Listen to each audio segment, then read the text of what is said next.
Nagsisimula ang kwento habang ang isang batang lalaki ay tumatakbo palayo sa isang lobo sa loob ng madilim na kagubatan. Pagkaraan ng ilang sandali ay bumagal ang takbo ng bata kaya naabutan siya ng lobo. Humarap ang bata at sinubukan na atakihin ang lobo gamit ang kanyang tubo. Ngunit halos walang naging reaksyon ang nilalang at sa halip ay pinatalsik siya palayo at pagkatapos nito, tumalon ang lobo sa kanya upang tuluyan siyang patayin pero sa huli ay nagawa ng bata na patayin ito gamit ang isang nakatago niyang patalim. Habang lumilipas ang mga araw ay patuloy na namumuhay ang ulilang bata sa parehong paraan araw-araw, desperado siyang naghahanap ng pagkain sa kahit anong paraan na kaya niya at sa kabila ng paglaking palaboy at nag-iisa, kahit papaano ay nakaliligtas siya araw-araw at kalaunan ay lumaki bilang isang mahusay na batang adventurer. Mahigit 20 taon ang lumipas at ang batang iyon na nagngangalang Hajime ay naglalakad sa isang nayon na may magandang pakiramdam. Napansin siya ng isang matandang babae at nagtaka kung may magandang nangyari sa kanya, ngunit umiling lamang siya. Tinanong niya ang matanda kung kumusta na ang kanyang tuhod at nagpasalamat ito sa kanya sa pagdadala ng mga halamang gamot, dahil alam ng matanda kung gaano kasarili ang karamihan sa mga adventurer at doon ay pinuri niya si Hajime sa pagtulong sa kanilang maliit na nayon nang walang hinihinging kapalit. Habang nagpapasalamat si Hajime sa papuri ng matanda, bigla itong nagbalak at tinanong kung gusto ba niyang magpakasal sa isang magandang babae at manirahan na sa kanilang nayon. Magalang niyang hindi pinansin ang alok at naglakad papunta sa dungeon ng nayon kung saan mahimbing na natutulog ang matandang gwardya. Ginigising ni Hajime ang matanda at ipinaalam na papasok siya sa dungeon kaya't binigyan siya nito ng isang papeles na kailangang pirmahan. Napagtanto ng matanda na magkakaroon sila ng karne na makakain mamaya kaya nasabik siyang magdiwang. Matapos pirmahan ang papeles ay nagpaalam si Hajime at nagtungo sa pintuan ng dungeon. Sa hindi malamang dahilan ay bahagyang bukas ang gate na ikinagulat niya at pagpasok niya sa loob ng dungeon, nakita niya ang isang maliit na batang babae na natrap sa loob ng isang slime. Nagulat siya at agad na hinihila palabas ang bata na namangha na buhay pa siya. Matapos mailigtas at umasta ang bata na parang hinarap niya mismo ang Demon Lord at ipinaalala ni Hajime na ang mga slime ang pinakamahihinang halimaw sa buong mundo, ngunit tuluyan itong binaliwala ng bata. Nagpasalamat siya kay Hajime sa pagligtas ng kanyang buhay at ipinakilala ang sarili bilang si Ruro. Sinabi rin ni Hajime ang kanyang pangalan kaya't agad siyang pinuri at hinangaan ni Ruro at bigla siyang tinapik ni Hajime sa ulo at pinagalitan dahil pumasok siya sa mapanganib na dungeon nang walang pahintulot. Umasta si Ruro na parang kasalanan iyon ng matandang gwardya dahil natutulog ito, kaya ipinapaalala ni Hajime na maaari naman niya itong gisingin at nagtaka siya kung bakit isang maliit na bata tulad niya ang gumagala sa dungeon. Tinanong ni Hajime si Ruro tungkol sa kanyang mga magulang at inamin nitong iniwan siya, nagmamaktol siya at sinabi na mabubuhay siya ng mag-isa at tumahimik si Hajime at tinanong kung taga roon ba siya sa nayon. Umiling si Ruro at ipinahayag na nakarating siya sa nayon sa pamamagitan ng pagtatago sa mga gamit ng isang mangangalakal. Dahil dito ay napagtanto ni Hajime na hindi siya tatanggapin ng ampunan ng nayon dahil hindi siya taga roon, kahit alam niyang mapupunta lamang ang bata sa mga squatter kung hindi niya tutulungan at lumingon si Hajime at nagpatuloy sa paggalugad sa dungeon.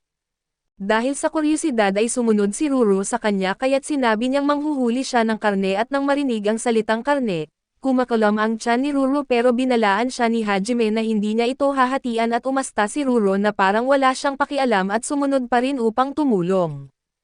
Ipinapaalala ni Hajime na kaka-slime pa lang niya kaya't sinabi ni Ruro na naging tanga lang daw siya.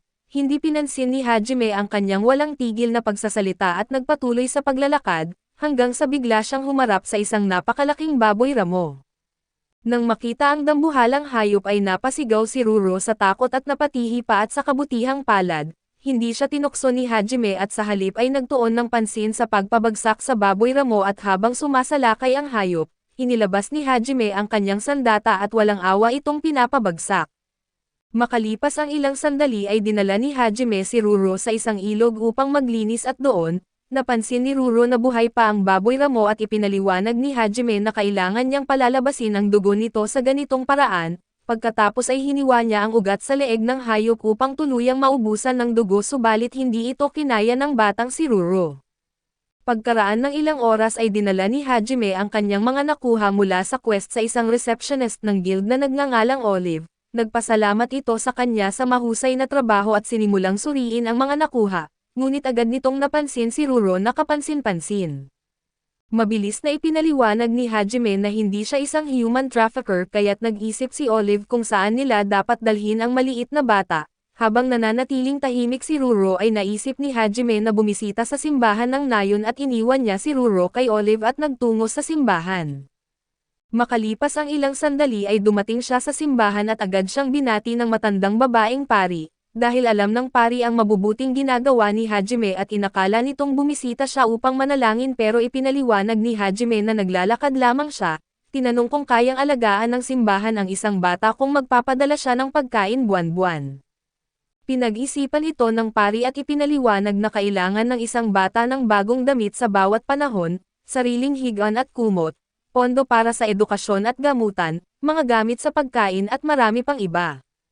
Kaya higit pa sa ilang kilo ng karne bawat buwan ang kinakailangan, sa wakas ay naunawaan ni Hajime kung bakit napakahirap para sa simbahan na alagaan ang bawat ulila at pagkatapos nito, tinanong ng pari kung balak ba niyang iwan sa kanyang pangangalaga ang sariling anak ni Hajime. Mabilis niyang itinanggi ito at nilinaw na si Ruro ay isang batang nagmula sa labas na nagkataon lamang niyang nakilala. Napabuntong hininga ang pari at pinuri si Hajime sa kanyang mabuting puso subalit ipinapaalala rin nito na may hangganan ang kanyang kakayahang tumulong. Pagkatapos ay naglakad pabalik si Hajime sa nayon at dahil alam niyang tama ang sinabi ng pari, naalala niya ang sarili niyang pagkabata noong siya ay iniwan at napagtanto niya na hindi posible na iligtas ang isang tao dahil lamang sa awa. Bigla namang nagmamadaling lumapit si Olive at tinanong kung nakita ba ni Hajime si Ruro at sinabi niyang hindi at tinanong kung saan ito nagpunta. Ipinaliwanag ni Olive na may inaasikaso siyang emergency request at nang bumalik siya ay bigla na lamang nawawala ang bata. Ibinunyag din niya na may namata ang isang dambuhalang halimaw sa mga kalapit na bundok.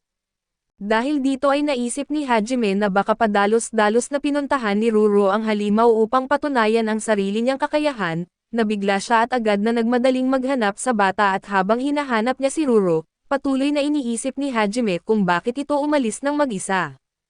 Pagkatapos nito ay naalala niya ang sarili niyang pagkabata kung saan napilitan siyang mabuhay mag-isa araw-araw. Hindi nagtagal ay natagpuan niya si Ruro na mag-isang humaharap sa isang napakalaking lobo at habang sumusugod ang lobo, matapang ngunit biglaan itong hinarap ng bata.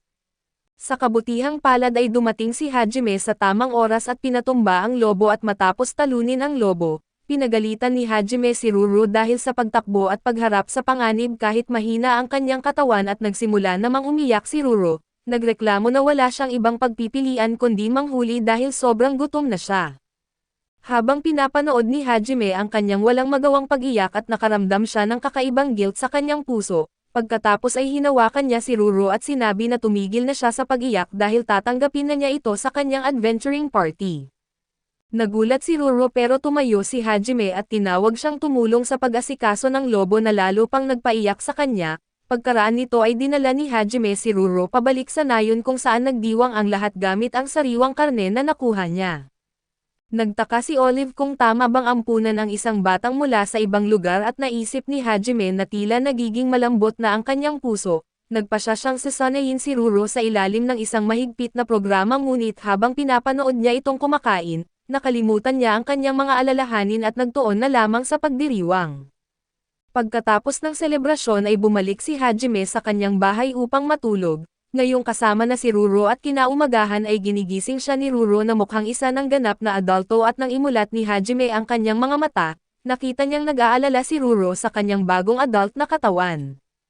Bigla na lamang siyang bumalik sa anyong bata na ikinagulat nilang dalawa at pagkatapos nito ay dinala ni Hajime si Ruro upang mag-almusal. Doon ay ikinwento niya sa waitress na si Natalie ang bagong pagbabago ni Ruro at naisip ni Natalie na maaaring kabilang si Ruro sa isa sa mga sinaunang lahi. At walang kahihiyan pang sinabi ni Hajime na mas lumaki ang dibdib ni Ruro kaysa sa kanya. Dahil dito ay lubos na nahiya ang inosenteng waitress at natuwa si Hajime sa kanyang reaksyon. Pagkaalis ni Natalie ay nagtaka si Hajime kung paano nakakakain ng ganoon karami si Ruro at ipinapaalala niya na ang isang adventurer ay kailangang magtrabaho para sa kanyang pagkain. Kaya buong ipinagmamalaki namang sinabi ni Ruro na babayaran niya ito sa pamamagitan ng kanyang pagsisikap. Matapos ang almusal ay nagtungo sila sa Adventurers Guild kung saan tinanong ni Hajime si Olive tungkol sa pagbabago ni Ruro at sinubukan na ipaliwanag ito gamit ang kaparehong paglalarawan tulad ng dati.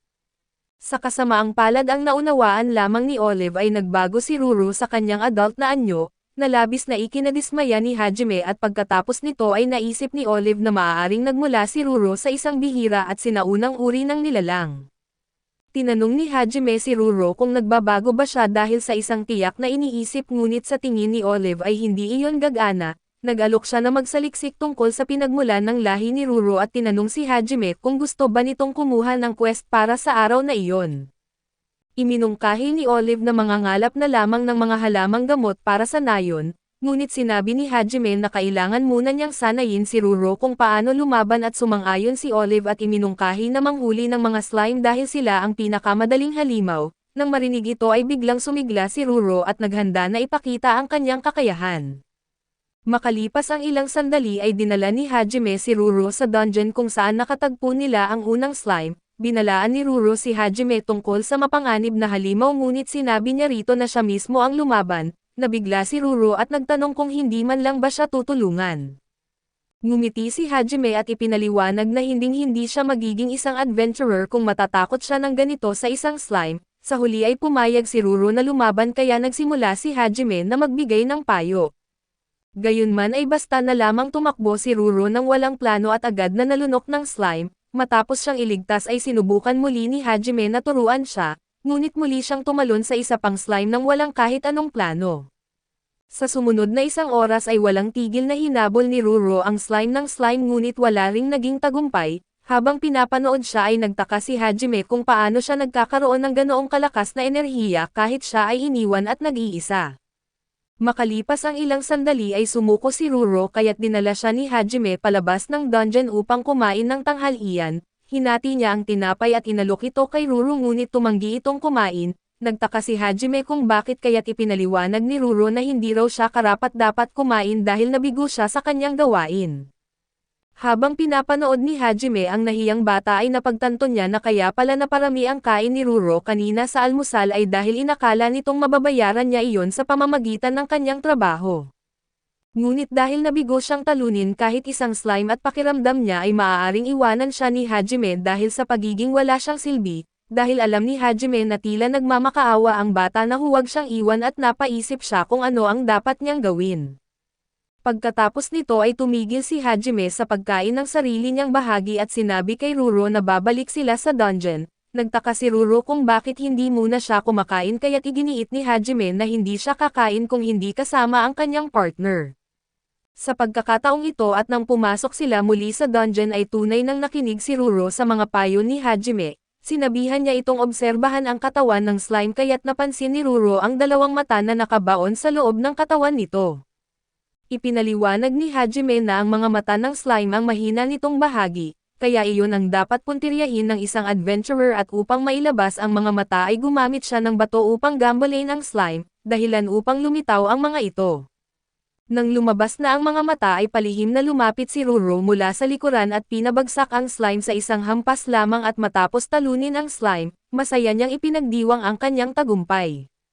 Pagkatapos nito ay sabay na kinain ni Ruro at Hajime ang kanilang tinapay habang pabalik sila sa Adventurers Guild. Pagdating nila roon ay humingi ng paumanhin si Olive dahil wala siyang oras upang saliksikin ang pinagmulan ng lahi ni Ruro.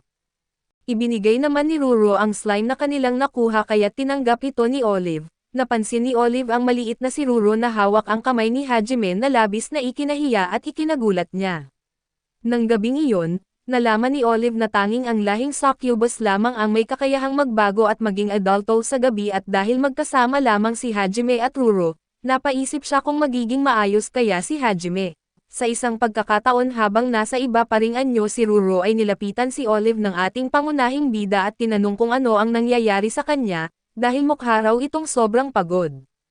Sumagot ang binata na masama ang naging gabi niya at nagkaroon siya ng isang napakakakaibang panaginip. Sa panaginip na iyon isa siyang napakalaking mountain wolf at ang pakiramdam ng naaamoy ang lahat sa paligid niya ay sobrang kakaiba para sa kanya. Tuluyang binaliwala ni Olive ang bahaging iyon ng paliwanag at nagsimulang magkwento na nagre-research siya tungkol sa lahi ni Ruro at ayon sa kanya, Naniniwala siyang mas bagay kay Ruro ang pagiging isang succubus, bagay na ikinagulat ng lahat ng naroon. Pati ang dwarf ay nagtanong kung ano ba talaga ang isang succubus, kaya nagsimulang magpaliwanag si Olive at sinabi niya na ito ay may kaugnayan sa isang sinaunang uri ng lahi at para mas maunawaan ang paksa, kailangan munang maintindihan ang kaunti tungkol sa mga umiiral na lahi. Una ay may mga tao na marurupok ang katawan ngunit napakatalino at sumusunod naman ang mga beastman, na mas umaasa sa instinct na mas mababa ang talino ngunit napakalakas sa pisikal. Mayroon ding mga dwarf na kilala sa pagiging bihasa at higit sa lahat ay sobrang tigas ng ulo. Sa kabila nito ang mga lahing ito ay itinuturing na humanoid kahit na medyo naiiba kumpara sa karaniwan, sa ilang pagkakataon ay may mga lumilitaw na mga bersyon ng mga lahing ito, tulad ng mga vampira, werewolf, jellyfish o sirena. Ang mga individual na ito ay ipinapanganak na may mga katangiang minana mula sa napakasinaunang mga lahi at iyon ang tinutukoy ni Olive. Ang mga bersyong ito ay tinatawag na mga ancestral species tulad ni Ruro. Gayunpaman ay hindi pa rin lubos na naiintindihan ng lahat ang paliwanag at may ilan na umaamin na halos wala silang naintindihan. Sa madaling salita ang mga ancestral species ay bihira, halos parang alamat at napaka-espesyal. Para mas maging madali ay hiniling ni Olive na isipin nila ang isang hindi pangkaraniwang sitwasyon, tulad ng biglang paglitaw ng isang diwata sa gitna ng mga elf at oo, mismong ganoong diwata at ito rin ay maituturing na isang sinaunang lahi. Nagsimulang magtaka si Hajime kung talagang nasusundan pa ba ng dwarf ang usapan at sinabi ni Olive na oo, at buong kumpiyansa niyang idinagdag na ang pinakamainam na paraan para makumpirma ang lahat ng ito ay ang pagsubok sa ibang uri ng succubus. Binanggit niya na may kilala siyang isang ngunit pakiramdam niya ay baka hindi iyon magandang ideya. Makalipas ang ilang araw at nagtungo ang grupo sa isang lugar at nagulat sila nang makita na napakaraming lalaking nagtitipon doon, tila nabighani ang mga tao sa presensya ng isang babaeng itinuturing na napakaganda. Kahit na nasa gitna sila ng kawalan ay may isang lalaking nag-alok sa kanya ng pera bagay na hindi na bago, ngunit hindi ito pinalampas ni Veronica at ang pangalan ng babae ay hindi binanggit. At diretsahan niyang sinabi na basura ang inaalok ng lalaki dahil wala man lang itong sapat na bronze coins para bayaran ang kalahating oras. Dagdag pa niya na baka sapat na ang kalahating oras kung marunong lang itong gumamit ng oras, pero malinaw na mas gusto niyang gugulin ang kanyang oras sa ibang paraan dahil sa kahihiyan. Nagalit ang lalaki, tinawag siyang mayabang at sinabing makukuha niya ang nararapat sa kanya. Ngunit alam ni Veronica na isa lamang siyang pangalawang klaseng adventurer na hindi man lang taga roon kaya nang walang kahirap-hirap, hinaharangan niya ang atake nito at malakas na itinapon palayo at tumama sa iba pang lalaki, lalong naging kaakit-akit si Veronica dahil sa ugaling iyon. Pagkatapos ay sinabi niya na sa lungsod na iyon ay may isa pang gumagawa ng kaparehong uri ng negosyo at may tao na nagtangkang agawin ang kanyang mga kliyente mula sa labas, na malamang iyon ang nais nilang ayusin sa naging negosasyon. Naiirita si Veronica dahil napakadaling makalimot ng mga beastman, kaya naisipan niyang suntukin muli ang lalaki para lang makita kung gagana ng mas maayos ang utak nito at sa huli ay tumakbo palayo ang lalaki. Pagkatapos ay ginamit ni Veronica ang upuan na inuupuan ng blondeng lalaki na ikinagulat ng lahat. Napansin ni Veronica na bumalik na ang pangunahing bida at magalang niya itong binati at maya-maya ay sabay-sabay na silang naupo upang kumain. Tinanong ni Ruro ang bida kung ano ang bagay na iyon at ipinaliwanag niyang iyon ay isang upuan. Sinabihan ng waitress na huwag tumingin si Ruro subalit naging mausisa si Veronica at nagtanong kung kailan pa raw nagsasalita ang mga upuan. Bumalik sa usapan ay tinanong ni Veronica kung dapat bang makipagkamay si Ruro sa dwarf at sa sandaling mangyari iyon, sa loob lamang ng ilang segundo ay nagbago si Ruro at naging isang ganap na babaeng may sapat na gulang. Nabigla si Natalie at ito ang waitress, sa sobrang ganda ng anyo ni Ruro at ipinaliwanag ni Veronica na nakumpirma nito ang kanyang hinala na si Ruro ay isang succubus. Masaya si Ruro dahil hanga siya kay Veronica at bukod sa pagiging malakas, tinanong niya kung ang kanyang kinabukasan ay maaaring kasing ganda ng kanyang kasalukuyan. Sumang-ayon ang babaeng may lilang buhok at sinabing maaari niya itong sanayin at tinanong ng bata kung bakit kailangan ang pagsasanay. At sagot ni Veronica ay gusto niyang makita ang mga lalaki na dumaraan sa paghihirap, na lubhang ikinagulat ng lahat. Inisip ni Hajime na dapat niyang bayaran si Veronica sa pagtulong na makumpirma kung si Ruro ay isang succubus cub, ngunit sinabi nitong hindi na kailangan at pinilit ng bida na magtakda siya ng presyo, ngunit sumigaw si Veronica na wala siyang kailangan. Binanggit ni Hajime na tila komplikado talaga ang personalidad niya, gayunpaman ay iginiit ng bida na mas gusto niyang magbayad ngayon dahil ayaw niyang may utang at patuloy na sinasabi ni Veronica na hindi na kailangan, ngunit ayaw niyang umalis ito nang walang kapalit. Sa huli ay inimbitahan na lamang niya itong kumain at inutusan niya si Natalie na magdala ng 2 malaking baso ng beer. Tinanong ni Ruro kung ano iyon at sinabi ni Hajime na maiintindihan niya kapag tumanda na siya. Naging mausisa sila na at gustong tikman iyon at sa huli ay binanggit ni Hajime kay Ruro na kainin na lang lahat ng karne. Hindi inaasahan ni Veronica na makakita ng ganoong kakaibang eksena at kinaumagahan. Habang natutulog pa ang dalawa may narinig si Ruro na kumakatok sa pinto at binuksan niya ito. Si Veronica iyon na bumati ng magandang umaga at pinagmamasdan si Ruro ng may interes, dahil gusto niya ang katotohanang kapareho niya ito ng uri at maya-maya, nagising ang bida at tinanong kung ano ang ginagawa nilang dalawa.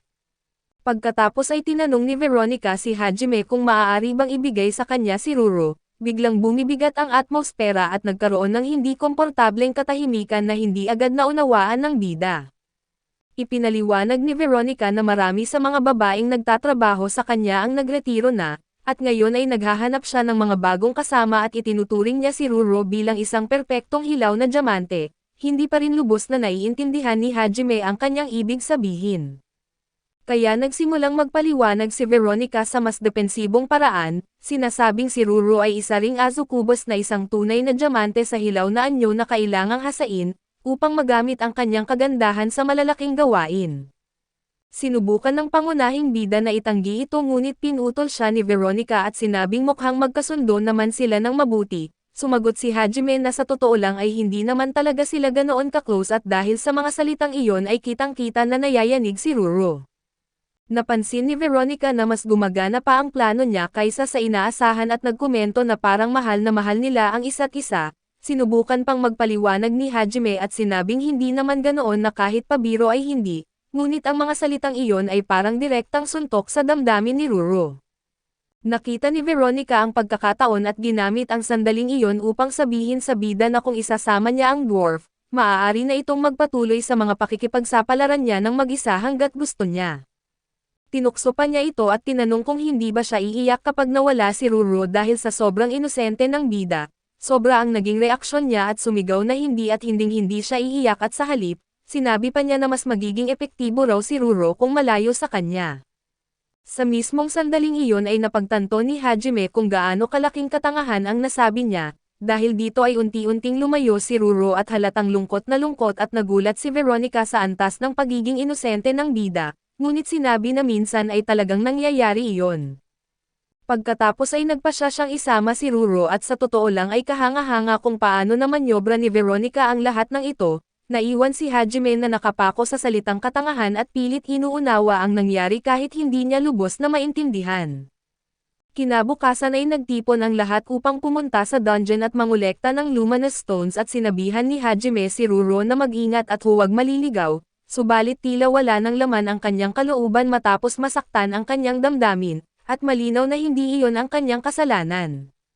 Si Hajime naman ay kumilos ng tila walang pakiramdam at tinanong niya kung ano ang problema at kung ano ang pinakamagandang solusyon. Sumagot si Ruro na masama ang pakiramdam niya dahil iniisip niyang wala siyang silbi at agad namang sinabi ng bida na hindi iyon totoo.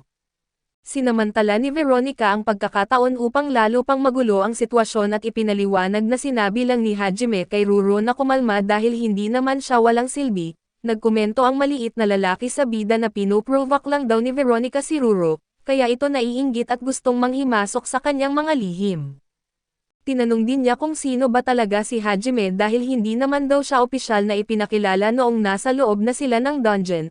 Kinausap ni Veronica si Ruro at ikinwento kung paano niya binuksan ang kanyang tindahan at ang tungkol sa kanyang buhay.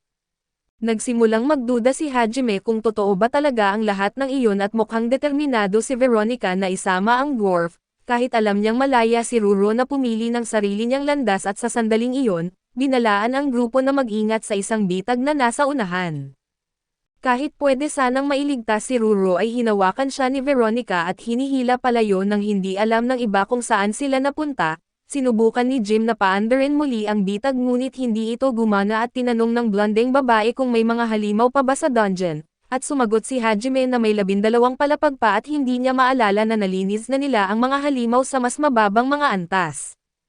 Ang pinakaikinababahala niya ay kung pumapalya ang bitag ay maaaring mapaligiran si Veronica ng lahat ng natitirang halimaw, na magiging lubhang mapanganib at iminungkahi ng blondeng lalaki na hanapin sila sa mga mas mataas na palapag kahit delikado. Sumang-ayon dito ang bida at kung nasa mga unang palapag lamang sila, hindi raw sila mahihirapang mabuhay.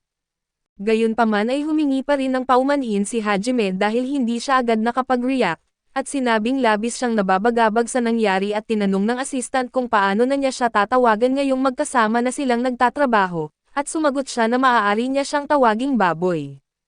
Mukhang gusto niya ang palayaw na iyon kaya't hindi na ito ikinagulat ng kahit sino at hindi na rin nakakagulat na gusto niyang magsilbing upuan para kay Veronica, samantala ay hiniling ni Ruro kay Veronica na manatili sa likuran niya, dahil nadamay ito sa lahat ng ito kahit pilit siyang nagpapakatapang. Tinukso si Ruro ni Veronica na halatang napapansin kung gaano siya natatakot sa paligid at humingi ng paumanhin si Ruro at sinabing nalilito siya, pero tiniyak niyang paprotektahan niya si Veronica at tinanong ng babaeng may lilang buhok kung hindi ba siya natatakot, at sumagot si Ruro na hindi dahil hindi pwedeng magpadama na ang takot sa isang adventurer. Dagdag pa niya ay pinaparalisa ng takot ang katawan at isipan na hindi kailanman kapaki-pakinabang. Naisip ni Veronica kung si Hajime ba ang nagturo sa kanya ng lahat ng iyon at kung ganoon, baka isa nga siyang mabuting guro. Ipinagpatuloy ni Ruro na dapat pigilan ng mga adventurer ang takot at gumawa ng mga desisyon ng mahinahon ngunit kapag kaharap na ang isang halimaw, tuluyan siyang napaparalisa at gayunpaman tila gumana ang plano ni Veronica. Sa isang malupit na atake ay diretso niyang ipinadala ang nilalang sa kamatayan. Sinabi ni Ruro na kamangha-mangha si Veronica at sumagot ito na hindi lang kagandahan ang mahalaga sa buhay. Pagkatapos ay tinanong niya kung hindi ba nakaramdam ng takot si Ruro nang mapako siya sa harap ng halimaw. Pilit na hindi nagpapakita ng kahinaan at iginiit ni Ruro na hindi siya natakot at iginiit na patutunayan niya iyon. Hirap na hirap siyang sumulong ngunit makalipas lamang ang ilang segundo. Bumalik siyang tumatakbo na takot sa nakita niya. Pinagsabihan siya ni Veronica na huwag sisigaw dahil lalo lamang itong aakit ng mas maraming kaaway. Hindi maiwasan ni Ruro ang takot ngunit pinaalalahanan siya ni Veronica na kung gusto niyang maging adventurer, kailangan niyang harapin ito. Nakatulong ang mga salitang iyon upang maibalik ang kaunting kumpiyansa ni Ruro at unti-unti siyang kumalma. Tinanong ng babaeng may lilang buhok kung nasaan ang labasan at sinabi ni Ruro na sundan na lamang siya. Kinwestiyon ni Veronica kung paano siya nakakasiguro at ipinaliwanag ni Ruro na ginagabayan siya ng instinct ng isang adventurer. Tiniyak niya na naroon ang labasan sa direksyong iniisip niya at laking gulat nila nang makarating sila sa isang palapag na may isang walang laman na kabaong. Parang maiiyak si Ruro sa sobrang frustration dahil bukod sa maling daan ang kanilang tinatahak, tila nauwi rin sa wala ang lahat. Gayunpaman alam niyang hindi makakatulong ang pag-iyak sa sandaling iyon, kaya hiniling niya kay Veronica na magtago sa loob ng kabaong upang mailigaw ang kaaway kaso napansin ni Veronica kung gaano nanginginig ang katawan ni Ruro at pinigilan siya. Sinabi niyang mas mabuting magtago na lamang silang dalawa, dahil ang subukang ililigaw ang kalaban sa ganoong paraan ay siguradong haantong sa kamatayan at hiniling niya kay Ruro na sumunod na lang sa kanya papunta sa kabaong. Ngunit nahulog ang espada ng dwarf sa lupa at bumalik siya upang pulutin ito. Pinigilan siya ni Veronica at ipinaliwanag na wala ng oras para doon at habang nakatago na sila, napansin ng babaeng may lilang buhok na hindi naman ganoon katalino ang halimaw at tinanong niya si Ruro kung bakit gusto nitong maging isang adventurer, gayong halatang hindi ito angkop sa kanya. Sumagot si Ruro na bata pa siya at hindi pa niya alam kung saan siya magaling o mahina at sinabi ni Veronica na dahil pareho sila ng lahi, madali siyang kumita ng pera at maaaring ganoon din ang gawin ni Ruro kung pipiliin niya ang landas na iyon. Pinapaalala niya na ang kagandahan ay isang makapangyarihang talento na hindi lahat ay mayroon. Nagsimulang mag-isip si Ruro at naalala ang mga sinabi ng pangunahing bida at iniisip na baka may mas epektibong paraan para magpatuloy nang wala siya. Unti-unting naniwala siyang baka tinitingnan siya nito bilang pabigat dahil wala siyang talento sa pakikipagsapalaran. Sa sandaling iyon ay dumating si Hajime at ang Cyclops sa lugar at walang pag-alinlangan ay inatake niya ang nilalang. Para sa bida ay napakahina ng halimaw para pag-aksayahan ng pansin kaya't natalo niya ito sa isang hampas lang at ang tanong na lang ay nasaan na ang dalawang iyon. ang nakita niya lamang ay ang maliit na espada ni Ruro na nakahandusay sa lupa at ang unang pumasok sa isip niya ay napahamak ang tanga na bata. Sa palapag na iyon ay tiyak na masama ang magiging kahinatnan ng ganoong sitwasyon, napaisip siya na ang mga dungeon ay laging mapanganib na lugar kung saan hindi maiiwasan na makaharap ang mga halimaw. Doon ay may mga laban na napapanalunan at may mga laban na natatalo at ang pagkatalo ay maaaring mangangahulugan ng kamatayan. Ang pag-iisip pa lang nito ay labis na siyang nayayanig at inisip niyang ganoon din ang maaaring nangyari kay Ruro. Kasabay nito ay nauunawaan niyang ito ang panganib na tinatanggap ng mga pinipiling mamuhay bilang adventurer, at wala talagang paraan para maiwasan iyon at pagkatapos ay nagpasya siyang buksan ang kabaong, at nagkomento si Veronica na nahuli na sila dahil hindi nila ito napansin kanina. Halos maiyak si Ruro na hindi lang dahil sa takot na dinanas niya kundi dahil din sa ginhawang makita siyang ligtas, ngunit pinigilan niya ang sarili at ginawa niya ito dahil gusto niyang maging isang tunay na adventurer, isang taong may matatag at matibay na loob. Nagbago ang ekspresyon ng bida at napalitan ng isang malaking ngiti at pagkatapos ay nagpatuloy na silang lahat sa pangungulekta ng luminous stones, habang nagtatrabaho sila ay maingat na pinagmamasdan ni Veronica ang lahat na sinusuri ang bawat detalye. Tila may nabuo siyang ilang conclusion ngunit naalala niya na wala ang kanyang upuan sa malapit, at total ay nasaan nga ba ang lalaking iyon at sa totoo lang ay hindi na niya alam kung ano ang iisipin tungkol sa kanya.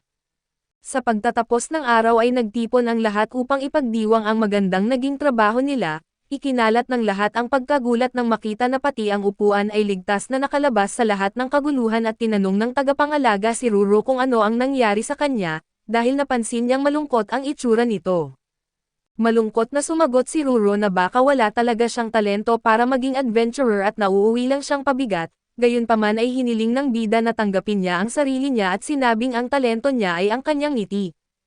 Ayon sa kanya ay sapat na iyon at biglang sumaya si Ruro na parang isang inosenteng bata nang marinig iyon, dahil dito ay binanggit niya sa kanya na kumain ng marami at e-enjoy ang handaan at tinanggap niya ito ng walang pag-atubili. Kaso hiniling na tigilan na ang pagtawag sa kanya ng tanga at tahimik na pinanood ni Veronica ang buong eksena. Sa huli ay tinanggihan ng dwarf ang alok ni Veronica na magtrabaho sila ng magkasama, ipinaliwanag niya na ang talento ni Ruro ay ang pagngiti na parang isang succubus at eksakto tulad ng sinabi ng pangunahing bida, at sa kaibuturan ng kanyang puso ay tila tama nga ito.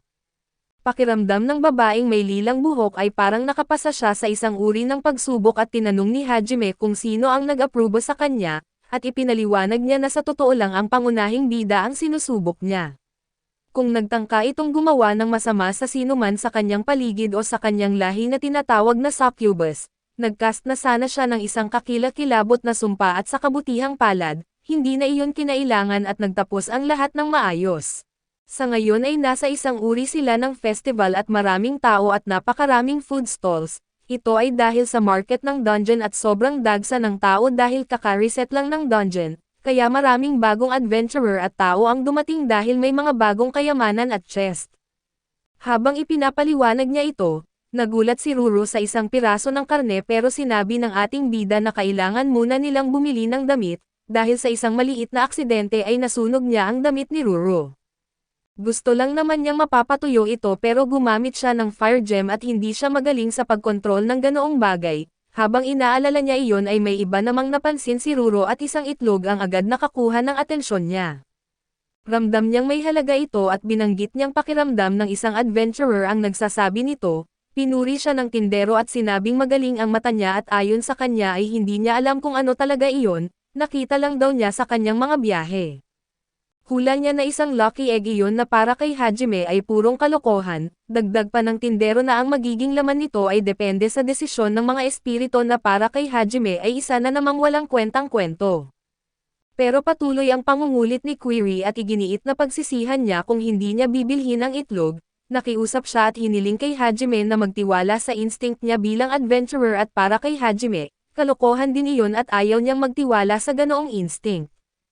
Pero sobrang mapilit ang bata at dahil malambot ang puso ni Hajime at binili niya rin ang lintik na itlog, sobrang saya ni Ruro sa bago niyang nakuha at nagpasalamat kay Hajime at kahit hindi niya sabihin ay natutuwa si Hajime na masaya siya at tinanong kung paano niya lulutuin ang itlog, pero sinabi ni Ruro na hinding-hindi iyon kakainin.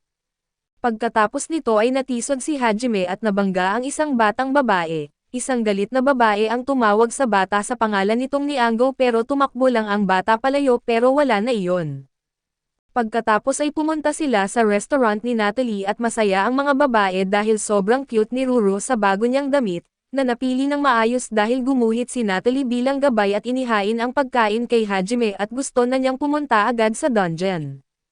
Sa sandaling iyon ay lumapit si Ruro at nakita niyang may pritong itlog sa plato ni Hajime. Sobrang nag-alala siya at iniisip na naging ganito ang itlog na binili niya at napagtanto niyang hindi siya dapat magtiwala sa lalaking ito. Pero ipinakita ni Hajime ang totoong itlog at ligtas ito at dahil doon, sobrang saya ng maliit na baliw at sinabi kay Hajime na kailangan na nilang pumunta agad sa dungeon, pero hindi pa siya maayos ang suot kaya tumakbo muna siyang magpapalit. Sa loob-loob ni Hajime ay naisip niya na dapat ipamigay ng mga adventurer ng bayan ang mga chest sa iba, dahil kapalit nito ay mas magagandang request ang ibibigay sa kanila at alam din niyang hindi marunong lumaban si Ruro kahit sa mga slime, kaya magiging mabagal ang pagpunta nila sa mas malalayong lugar. Nasa dungeon na sila pero patuloy pa ring sumisigaw si Ruro para akitin ang mga slime at sa hindi inaasahan, muling nakasalubong ni Hajime ang batang babae kanina at nakilala niya ito pero nagtaka siya kung bakit may batang mag-isa sa dungeon at mas malala pa, halos kainin na ng slime si Nianggo. Pareho rin ang nangyayari kay Ruro kaya't nagpanik si Hajime at tinulungan ang dalawang bata. Sa huli ay dinala ni Hajime si Nianggo sa kanyang lola na binibigwasan siya dahil sa pagkakalat at kalokohan, at humingi ng paumanhin kay Hajime sa abalang ginawa. Hindi siya agad nakilala ng matanda pero nang sabihin ni Hajime ang kanyang pangalan, napagtanto niyang siya ang mahusay na adventurer na nag-aalaga ng isang maliit na bata, pero hindi gusto ni Hajime ang matawag siya na mabait. Gayunpaman ay nagpapasalamat pa rin ang matanda dahil naligtas ni Hajime ang kanyang apo, at napagtanto niyang totoo pala ang mga chismis tungkol sa kanya at sinusubukan ng ating bida na ipaliwanag na ginawa niya lang iyon dahil isa siyang astig na tao pero para sa kanya, hindi bagay at hindi niya gusto na tawaging mabait o mabuti ang isang adventurer. Ngunit tinanong ng matanda si Ruro kung mabait ba talaga si Hajime at binanggit ni Ruro na oo at napakabuti niyang tao at sa sandaling iyon, nagising si Nianggo mula sa pagkakabugbog at pinagalitan siya ng kanyang lola, sinabing bata pa siya at hindi dapat pumapasok sa mga dungeon at dapat siyang mag-behave. Pero dinilaan lang siya ni Nianggo at tumakbong palayo na ikinabahala ng matanda, pakiramdam niya ay masyado niyang naspoil ang bata dahil wala na itong ama at ina, tinanong ni Ruro kung bakit at ipinaliwanag ng matanda na inatake sila ng mga magical beast, kaya umaasa siyang hindi na babalik si Nianggo sa dungeon. Parang nagpaparinig ay iginiit ng matanda kay Hajime na kung may isang mapagkakatiwala ang matanda lang sana na sasama at magbabantay kay Nianggo, pero agad tumanggi si Hajime at nag-alok pa ang matanda ng pera pero ayaw pa rin niya nito. Samantala ay sinubukan ni Ruro na kausapin si Nianggo ng mahiyain at tahimik at gusto niyang lumapit, pero may biglang tunog ng malakas na hampas at pareho silang tumingin at nakita ang mga manggagawang nagpapanday ng mga kagamitan.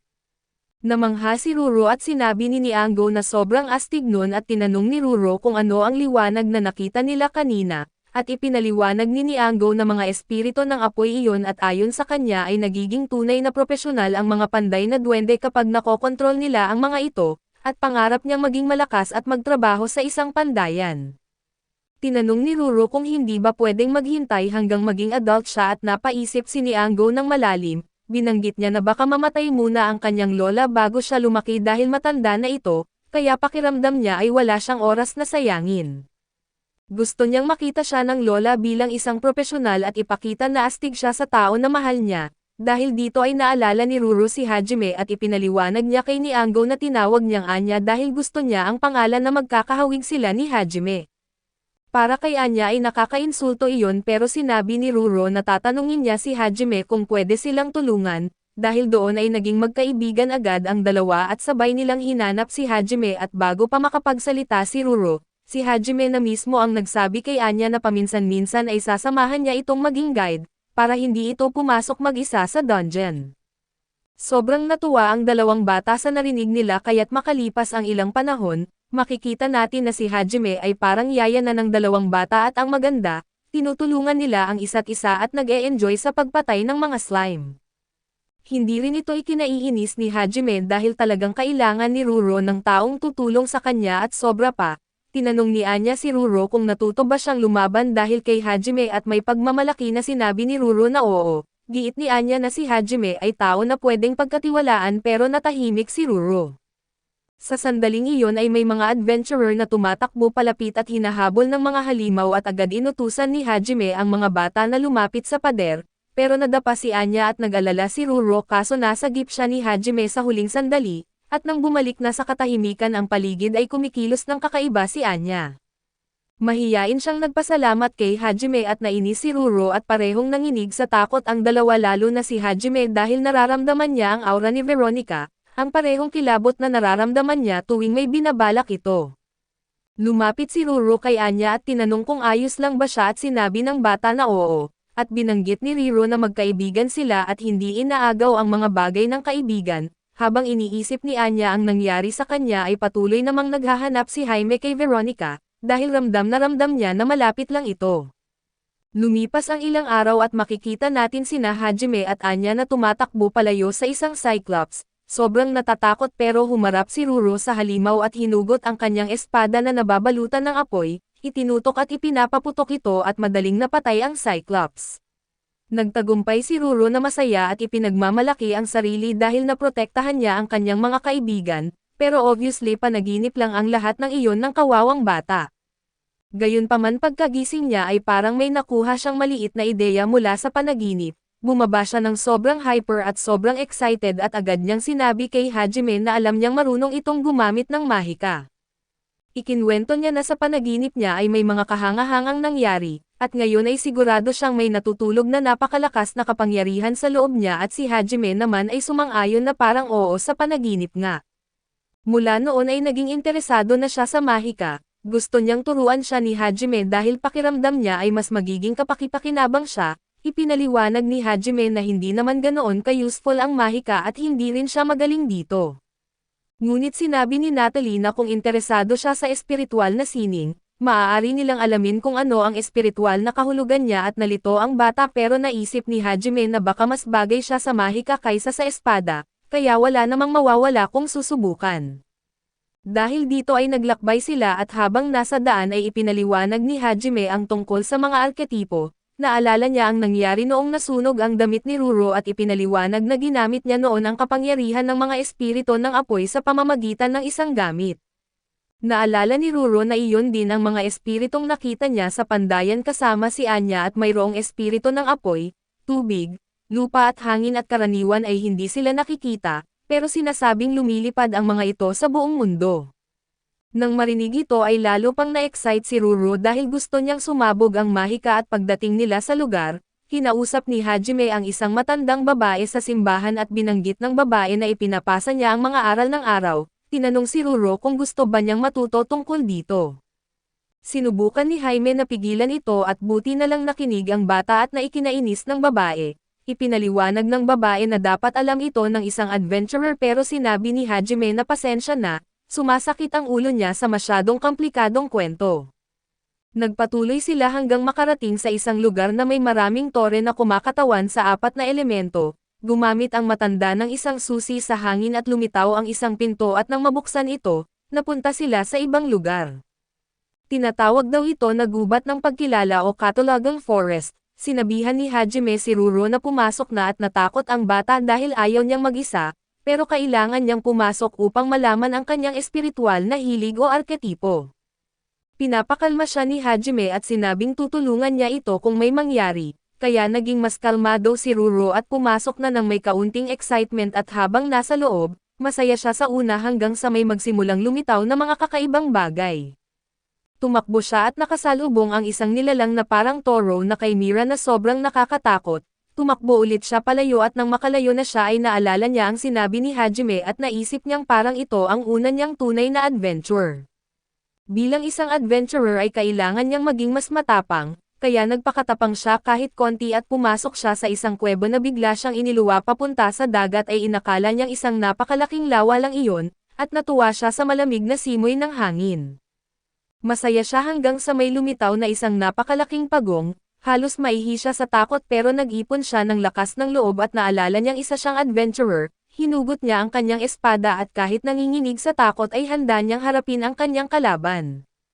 Nang handa na siyang lumaban at sumugod siya papunta sa kalaban, pero nadapa at gumamit pa ng isang nakamamatay daw na teknik na tinawag na sandstorm, na wala namang silbi at inakala ng kawawang bata na doon na magtatapos ang lahat pero naisip niya na kailangan pa siya ni Hajime kaya't gusto niyang manatiling nabubuhay.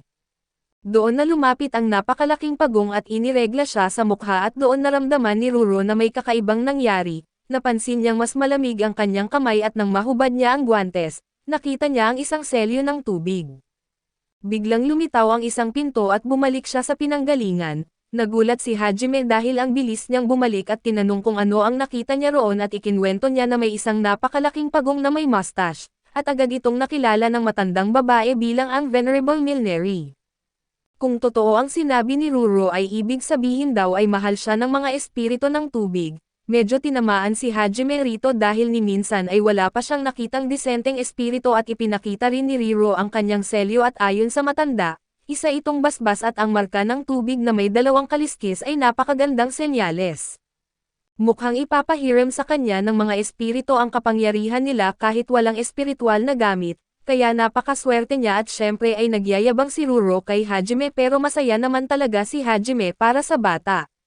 Gusto ni Ruro na pumunta agad sa dungeon para subukan ang kapangyarihan at dahil mapilit siya, napilitan silang pumunta kasama si Anya at humarap ang bata sa isang mas malaking kalaban. Inisip niyang maipapakita na niya ang kanyang lakas, sinubukan niyang i-invoke ang mahika pero konting hangin lang ang lumabas, kaya kinain na naman siya ng slime at hindi iyon kasama sa plano. Binabati ni Olive ang dalawang dwarf sa kanilang kamakailang ebolusyon at ipinaliwanag na sa pamamagitan ng pagkumpleto ng isang misyon na angkop para sa pag-angat sa ranggo, maaabot nila ang antas ng mga bronze adventurer. Dahil hindi talaga nila naiintindihan kung ano ang ibig sabihin nito, nakialam si Hajime at nilinaw na ito ay isang klasifikasyon na nagpapakita ng antas ng isang adventurer sa loob ng guild at tinanong din ni Olive kung bakit hindi pa sila tumatanggap ng anumang komisyon para mag-level up, binanggit niyang isang magandang opsyon ang paglilinis ng isang dungeon. Kahit na ang dungeon na ito ay nakatakda ng wasakin at kailangan pa rin itong sumailalim sa panibagong investigasyon, kung magagawa nila ang gawaing ito ay dalawang problema ang masosolusyonan nila ng sabay. Nagulat ang bida sa bilis ng pag-iisip ni Olive at naisip niyang mukhang plano na nito ang lahat mula pa sa simula. Ipinaliwanag ni Olive na may paparating ng Dungeon Destroyer sa mismong araw na iyon kaya't maaari silang umalis ng maaga kinabukasan. Medyo kinabahan ang mga babae nang marinig ito dahil kapag iniisip nila ang isang Dungeon Destroyer, ang naiisip nila ay isang napakalaki at sobrang maskuladong Cyclops na kayang wasakin ang lahat sa paligid at nilinaw ni Hajime na hindi ito ganoon. Ipinaliwanag na may iba't ibang sinaunang species na nagtatrabaho para sa guild sa paggiba ng mga dungeon. Dahil sa paliwanag na iyon ay naging masaya ang dalawa at nagsimulang mag-exaggerate si Ruro ng kanyang reaksyon, sinasabing sa wakas ay mapapakawalan na niya ang makapangyarihang dragon na nasa loob niya. Pinagmamasdan ito ng bida at naisip niyang malamang ay may tinatawag na adventurer's disease si Ruro. Ang sobrang excitement na nararamdaman kapag bahagyang lumalakas ang isang adventurer at naalala niyang naranasan din niya ito noong mas bata pa siya. Dahil sa kanyang pride ay sinubukan niyang manatiling kalmado at huwag ipakita ang sobrang excitement, makalipas ang ilang oras ay dumating sila sa lugar na ayon sa bida ay isang flat dungeon na kahit na mukhang mahinahon at mapayapa ang paligid, pinayuhan niya ang lahat na manatiling alerto at huwag masyadong mag-relax. Sa kabila ng payo ni Hajime ay halata na tinitingnan ng mga babae ang lahat bilang isang malaking pakikipagsapalaran, sa isang sandali ay nakasalubong nila ang isang mini-pek at ipinilit ng dalawa na sila na lang ang tumalo rito, upang patunayan na karapat-dapat sila sa titulong Bronze Adventurers. Ang problema ay mas malakas pala ang halimaw kaysa sa inaasahan nila at nagawa nitong maitaboy ang halos lahat ng kanilang mga atake. Sinubukan pa ni Ruro na magbitaw ng isang malakas na hagupit ng tubig kaso hindi naging ayon sa plano ang resulta, sa huli ay nadulas ang mini-pex dahil sa tubig at natalo ito sa isang medyo nakakatawang paraan. Sa sandaling tuluyang matalo ang kalaban ay isang kaban ang biglang lumitaw sa harap nila, pagbalik nila ay labis ang saya ng dalawa dahil natapos nila ang misyon sa isang kahangahangang paraan, sa wakas ay naging Bronze Adventurers na sila. Nagsimula na agad magsabi si Ruro na sa kasalukuyan nilang antas, kaya na raw nilang manghuli ng mga dragon subalit naputol ang excitement nang may dumating na isang taong mukhang mahalaga at lumapit si Hajime upang salubungin siya, ngunit napansin niyang may kakaibang ekspresyon ang mga tao sa paligid. Hindi nagtagal ay naging malinaw ang dahilan at may nakita silang isang nakakatakot na bagay. Hiniling ng babae na huwag silang magpanik at ipinaliwanag na ang ahas ay tinatawag na Go, matalino at napakahusay. Nagtago si Ruro sa likod ni Hajime at nagtanong kung ang nilalang na iyon ba ang Dungeon Destroyer. Ang sagot ay hindi at ang tunay na destroyer ay ang mismong babaeng nagngangalang si Kwame. Lubos na natakot ang mga babae dahil hindi sila makapaniwala sa kanilang narinig.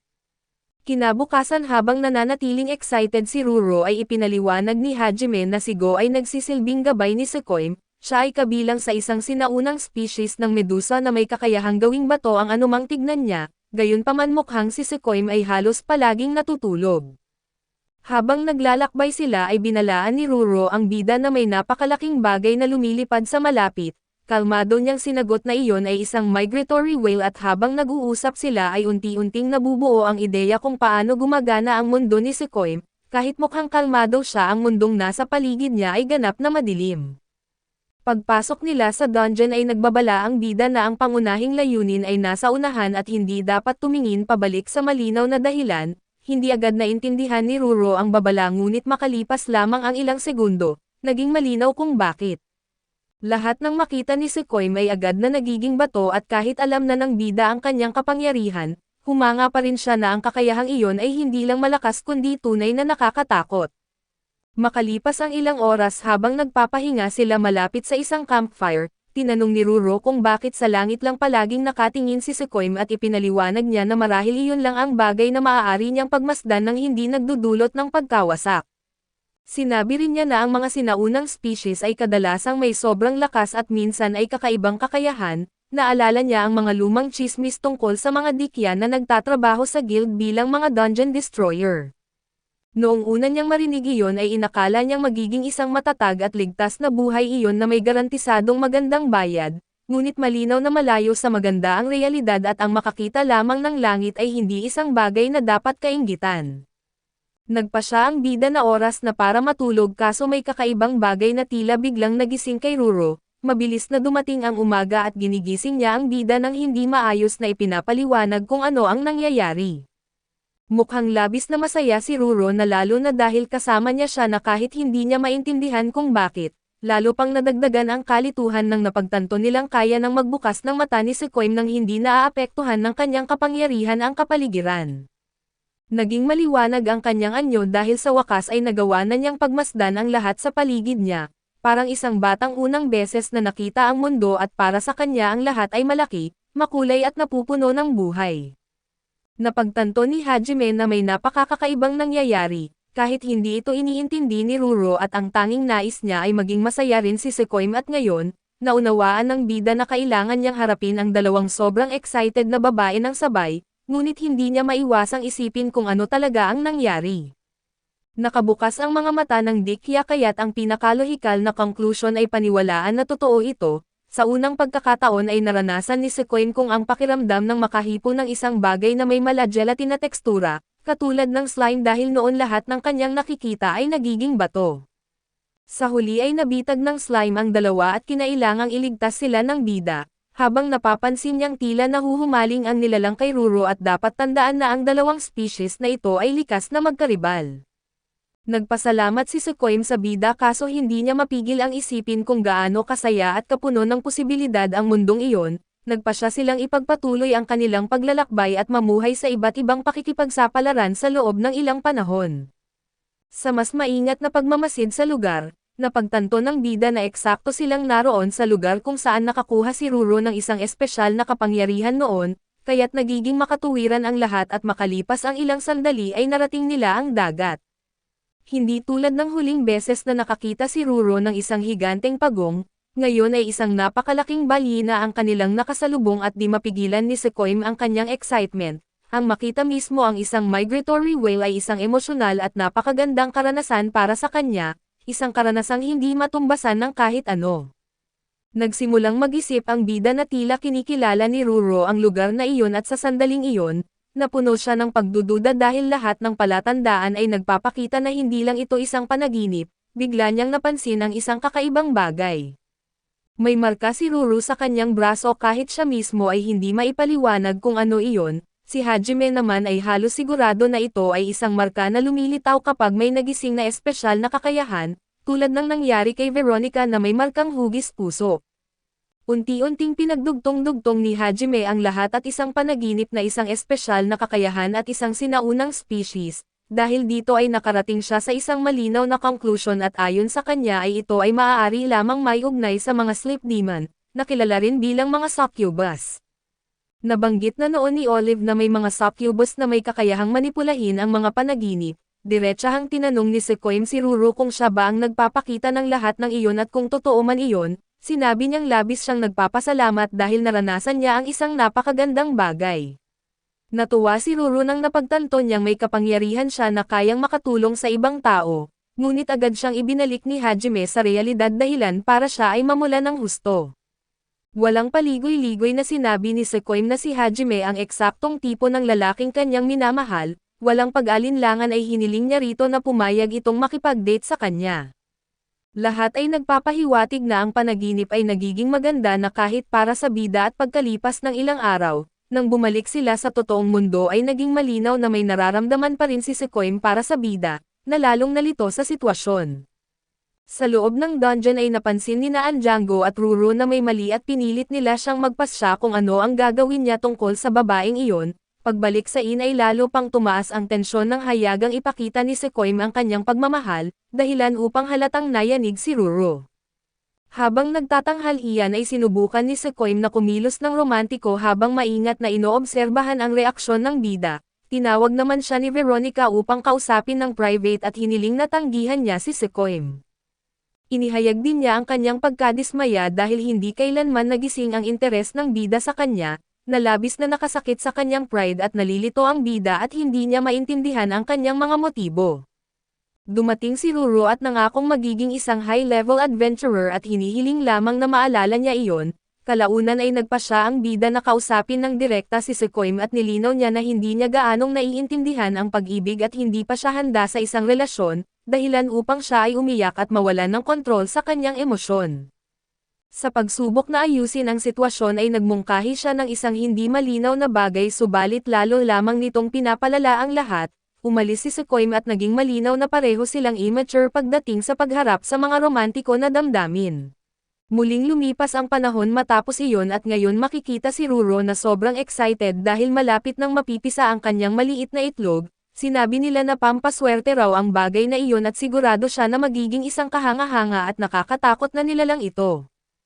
Isang napakalaking dragon ang susunod sa kanya sa lahat ng kanyang mga pakikipagsapalaran, subalit para kay Hajime na mas mabuti pang kainin na lang iyon ngayon, sa tingin niya ay mabubulok lang iyon pero syempre tutol si Ruru roon, hindi niya maaaring kainin ang magiging anak niya.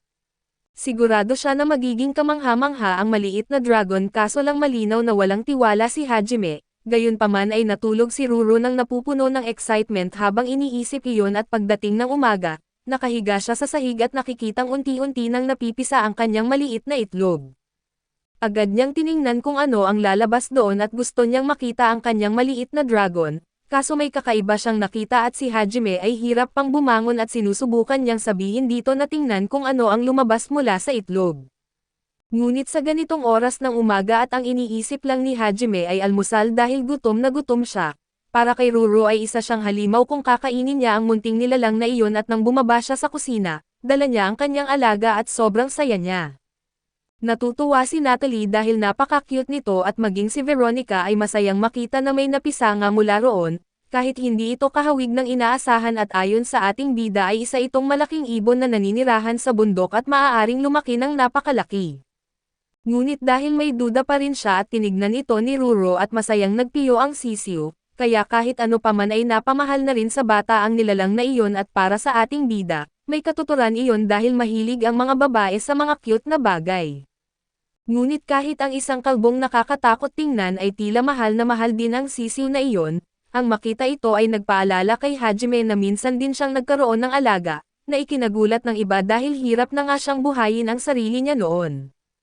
Ayon kay Hajime na isa itong aso na nakatira sa mga gilid ng lungsod, matalino ito at tinuruan niya ng mga trick kapag may oras siya subalit isang beses ay umulan ng tuloy-tuloy sa loob ng maraming araw, 2 o 3 araw siyang walang makain at noon niya napansin ang aso. Tinignan din siya ng aso nang may matinding takot at hindi masayang katapusan ang kwentong ito. Mukhang kinain ni Hajime ang aso na labis na nakatroma sa lahat at gusto nilang ilayo ang ibon sa lalaking ito at gaya ng nakasanayan na, makalipas ang ilang panahon ay bumisita na naman sila sa isang dungeon. Gusto ni Ruro na magsikap si Dragon upang maging kapaki-pakinabang at masigla si Dragon dahil iyon ang gusto ng bata dahil sinabi niya na kung wala man siyang dragon, kahit pangalan man lang niya ay Dragon. Sinubukan ni Ruro na turuan siya kung paano lumaban sa mga slime, ipinapaalala niyang kailangan niyang manatiling tahimik ngunit na-excite si Dragon at nagsimulang gumawa ng ingay. Sinubukan siyang patahimikin ni Ruro kaso lang ay nagalit na ang slime.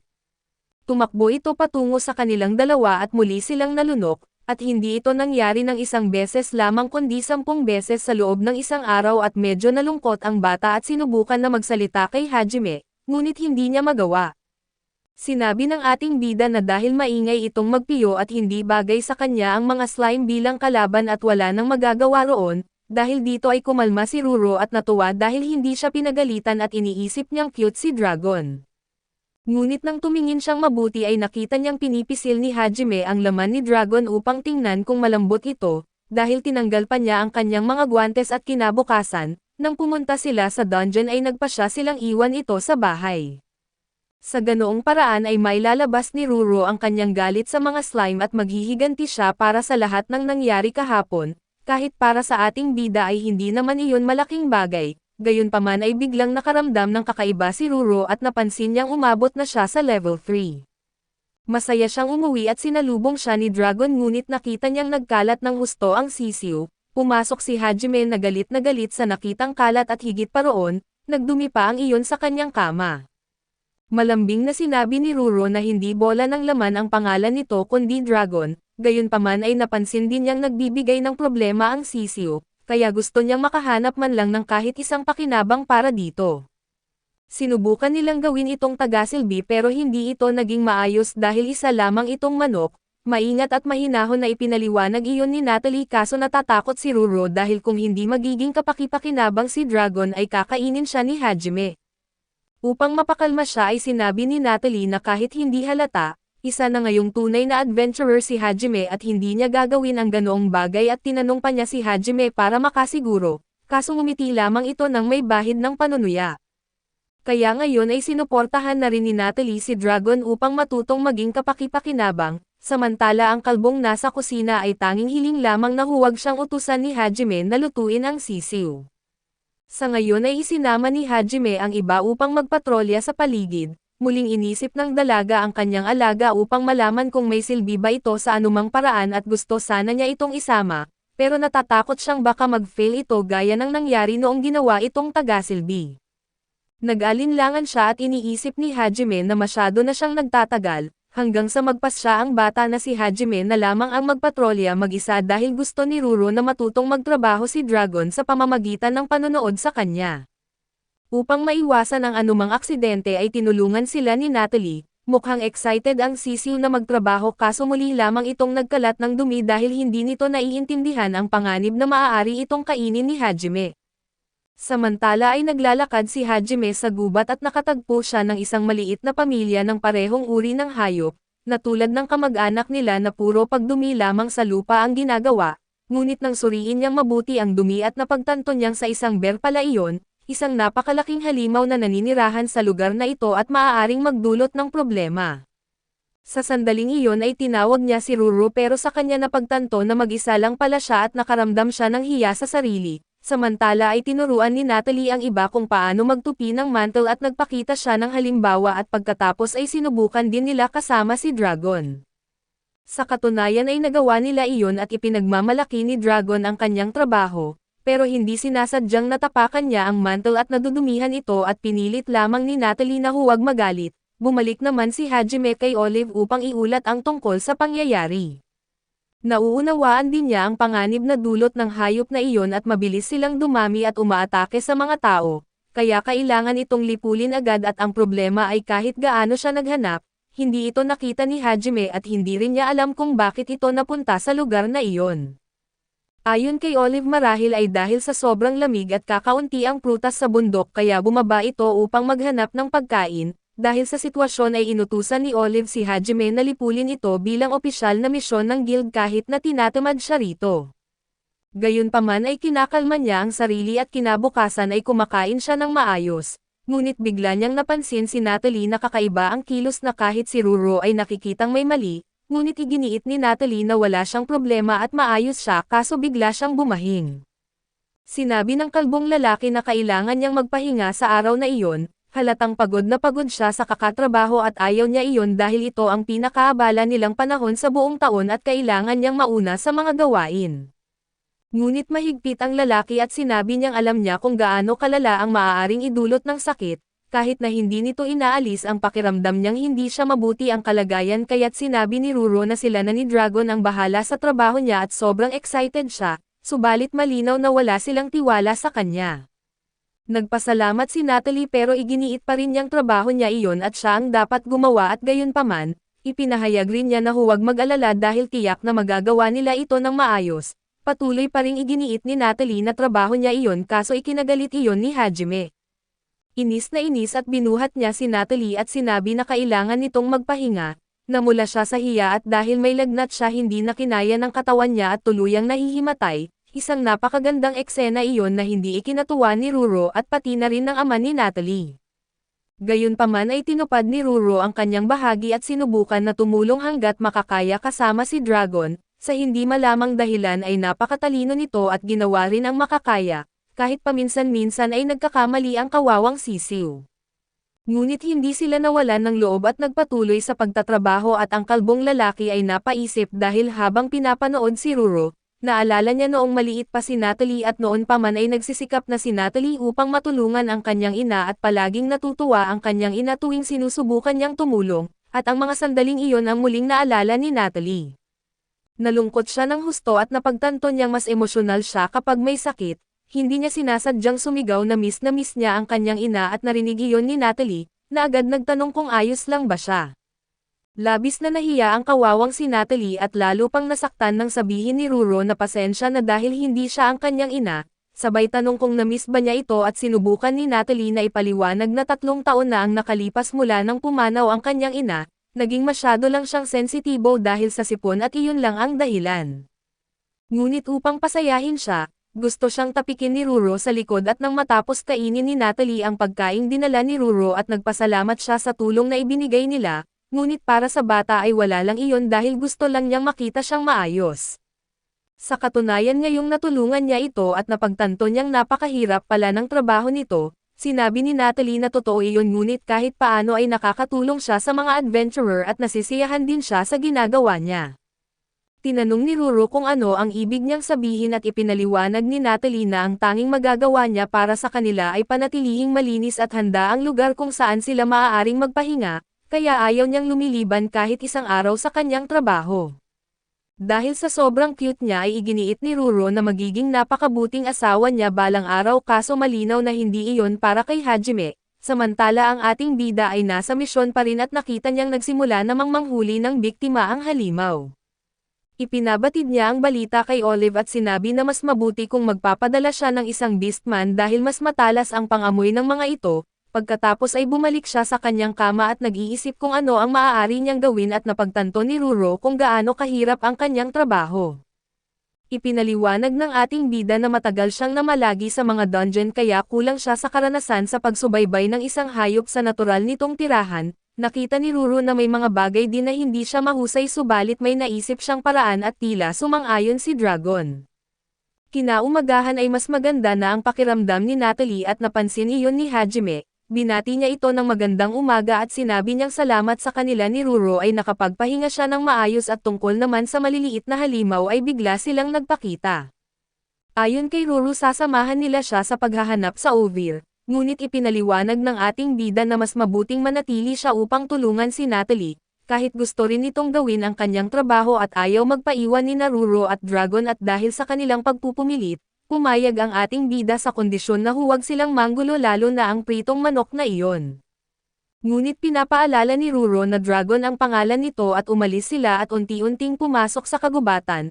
Habang nag-iimbestiga ay may nakita silang mga hayop at napansin ng ating bida ang mga bakas ng kuko sa mga puno, masyadong mababa ang mga iyon para maging sa isang oso. Nang makita iyon ay biglang tumakbo si Dragon sa isang direksyon at sinundan siya ni Ruro at habang sumunod naman si Hajime sa kanila, inisip ng ating bida na nanggugulo lamang silang ngunit nang hanapin ni Ruro si Dragon, natagpuan niya itong kasama ang isang malaking pamilya ng mga ibon. Inisip ni Hajime na marahil ay naramdaman nito ang presensya ng kapwa niya uri, ngunit tila sinusubukan ni Dragon na makipag-usap sa kanila na para bang may ipinapaliwanag siya at bigla, isa sa mga sisiw ang nagpiyo ng napakalakas. Ang tunog ay napakalakas at nagpapahilo kay Ruro at sa ating bida at maya-maya pa ay marami pang kaparehong ibon ang sumagot, napuno ng ingay ang kagubatan ngunit nanatiling nakatuon si Dragon hanggang sa tila nakamit niya ang kanyang layunin. Agad siyang tumakbo at sinundan siya ni Ruro at habang si Hajime ay sumunod din, dinala sila ng sisiw sa isang ilog at ipinakita roon ang oso Ovir at napansin ni Hajime na gumawa ng napakaraming ingay ang sisiw upang makakuha ng impormasyon, kaya mahusay ang ginawa ni Dragon. Sinabi ni Ruro na oras na para magsikap siya at balak niyang susugurin ang oso, ngunit nang umungal ito ay natakot siya kaya't inilabas ng ating bida ang kanyang martilyo at sinalakay ang halimaw. Binugbog ito hanggang sa tuluyang matalo. Dahil naging matagumpay naman ay tinanong ni Ruro kung naging kapaki-pakinabang ba si Dragon at ayon kay Hajime ay oo, ipinaliwanag niya na sa buong lugar na iyon ay maraming gory at perpekto si Dragon upang kumuha ng impormasyon mula sa kanila. Sa katunayan ay idinagdag pa niyang mas kapaki-pakinabang pa ang sisiw kaysa sa kanya at pagbalik nila sa karaniwang tinuluyan. Patuloy na nagsanay si Ruro bilang tagasilbi at nag-aalala ang kanyang mga kaibigan na baka magkamali siya, ngunit sa kabutihang palad ay hindi naman. Maayos ang lahat hanggang sa dumating ang isang babae na naghahanap kay Veronica, nakilala siya ni Veronica bilang si Tanya at tinanong kung ano ang ginagawa niya roon at ayon kay Tanya, may nangyari na kailangan niyang malaman. Mukhang ang establishment ni Veronica ay nalulugi na at napapasigaw si Veronica ng ano, dahil dito ay napilitan ang ating mga bida na maglakbay kasama siya at galit na galit siya dahil nang sabihin na nalugi ang kanyang negosyo, ang ibig pala sabihin ay literal na bumagsak at gumuho ang gusali. Para kay Hajime ay nakakatawa ito at inisip pa nga niyang isa itong banal na parusa subalit si Veronica bilang isang babae na marunong magpaawa, lumapit sa kanya at umiyak at iginiit niyang nagsimula rin siya sa wala sa mga mahihirap na lugar na tulad niya. At sa wakas ay nagkaroon siya ng sariling establishmento kaso ngayon ay wasak na ito. Dahil mabait din naman si Hajime sa kabila ng lahat at pinakinggan niya ito, nang magmakaawa si Veronica na samahan siya sa lungsod upang tingnan kung ano ang nangyari, pumayag ang ating bida at labis itong ikinatuwa ni Veronica. Natuwa rin ang babaeng nagdala ng balita dahil mas kampante silang may kasamang lalaki. Ngunit sa totoo lang ay may balak silang iba at lumapit si Veronica sa babae at tinanong kung maayos ba ang mga dalaga at sumagot ito na oo, at iyon na lang ang magandang balita sa lahat ng ito. Dagdag pa ni Veronica na kung may gumawa nito ng sadya ay mararanasan nito ang impyerno habang nabubuhay, kaya iyon ang dahilan kung bakit silang lahat ay naglakbay ng magkakasama at ang kanilang destinasyon ay isang lungsod na para kay Ruro ay parang napakalaking gusali. May mga batang dumaan na tumatakbo at biglang nakaramdam ng nostalgia si Hajime, tila pamilyar sa kanya ang lugar at sinabi niyang mahaba pa rin ang anino ng mga pader na iyon, ngunit sinabihan siya ni Veronica na tigilan na ang pag-arte na parang napakahusay at maglakad na lang sila. Pagdating nila sa lugar ay nakita nilang talagang wasak ang establishmento, kasing wasak ito ng puso ni Veronica at may dumating na isang pulis at sinabihan silang lumayo. Ngunit nakilala ito ni Veronica bilang si Maribel at tinanong kung ano ang ginagawa niya roon. Ayon kay Maribel ay nagtatrabaho siya roon ng part-time dahil naging magulo ang lahat mula nang masira ang gusali. Habang nag-uusap sila ay may dumating na isang babaeng kapansin-pansin ang dating, na tinawag ni Veronica na si Jessie at ito ang Pecas. Naiinis si Jessie sa tawag na iyon ngunit tinukso pa rin niya si Veronica at iginiit na sayang naman ang nangyari sa mumurahin nitong lugar. Dagdag ni Veronica na kung siya ang may gawa nito ay maaari na itong magpaalam sa buhay. Subalit ayon kay Jessie ay hindi siya ang may gawa at isang Mist Dragon daw ang bumagsak sa bubong ng gusali, Kinumpirma rin ito ni Maribel at ginawang opisyal ng guild ang ulat na iyon ngayong umaga at isang mist dragon ang lumapag sa bubong noong gabi, ngunit sobrang bigat nito kaya gumuho ang gusali. Dahil dito ay lalo pang nadurog si Veronica dahil hindi niya isinama ang mga dragon sa kanyang insurance laban sa mga halimaw. Patuloy siyang tinukso ni Jessie at sinabing dapat pa nga siyang magpasalamat dahil inaalagaan niya ang kanyang mga dalaga. Binanggit ni Hajime na kumalma siya dahil tinutulungan naman siya nito. Ipinahayag rin ni Ruro na mukhang mabait si Jessie, ngunit iginiit ni Veronica na masama ito at ayon kay Jessie ay bahagi ito ng kasunduan at aalagaan niya ang mga dalaga hanggang sa makabalik ang kanilang trabaho, ngunit kapalit nito ay palalayain nila si Ginoong Richard mula sa pagkaalipin. Nagtaka sina Veronica at Hajime kung sino si Richard at wala silang ideya hanggang sa maalala ni Veronica na tinutukoy nito si Fereliz, ang blondeng lalaki na madalas niyang nasasaktan na lalo pang nagpapagalit kay Jessie dahil mahal niya ang lalaki. Sinabi ni Veronica na kung babayaran nito ang muling pagpapatayo ng gusali at maaari niyang ibigay si Fereliz na malinaw na sobra naman, ngunit alam na ni Jessie na ganyan ang magiging ugali niya kaya't nagmungkahi siya ng isang laban sa dungeon. Kapag siya ang nanalo ay babayaran niya ang kalahati ng pagpapagawa ngunit kung matalo siya, palalayain nila si Ginoong Richard at magtatrabaho pa si Veronica para sa kanya at nagustuhan ni Veronica ang ideya at tinanggap ang hamon. Pagsapit ng gabi ay sabay-sabay silang kumain at pinag-isipan ng mabuti ni Veronica ang sitwasyon at napagtanto niyang hindi pala ito ganoon kadali. Lumalabas na binili ni Jessie ang lahat ng mapa ng dungeon at may kasama pa siyang grupong tinatawag na Toraverse, isang kopo ng expert sa dungeon na pupuntahan nila. Labis itong ikinainis ni Veronica ngunit pinakalma siya ni Richard dahil kung sakaling matalo siya ay kailangan niyang lumayo sa kanya, at ayaw niyang mangyari iyon kaya't sinabi niyang magsisikap siya ng husto, kahit wala namang nagtitiwala sa kanya at sa totoo lang mas mabuti pa sanang matalo siya.